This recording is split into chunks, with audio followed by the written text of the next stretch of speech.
नंबरवर कोळी आदिवासी आहे, एसटी आहे, अनुसूचित जमातीत आहे, हे सुद्धा असताना सुद्धा कायदा असताना सुद्धा जर तुम्हाला 28 नंबरचा कोळी एखादा नोंद नजरअंदाज करून बाकीच्या नोंदी ग्राह्य धरून त्यांनी मल्हार कोळी महादेव कोळी जातीचं प्रमाणपत्र जमातीचं प्रमाणपत्र सगळ्या समाज बांधवांना दिलं पाहिजे.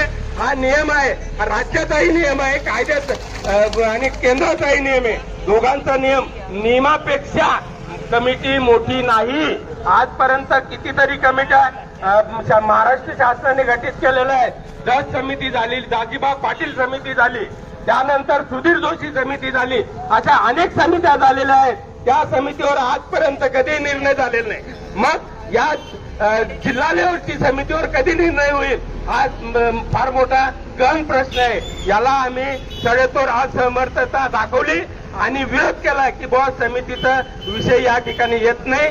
स्पष्ट असा शासन निर्णय आहे, कायदा आहे, त्याप्रमाणे त्यांना त्याचा रूल 2003च्या रूल 3 आणि 4 प्रमाणे प्रमाणपत्र जे देण्याचे जे मापदंड शासनाने आखून दिलेले त्या मापदंडानुसार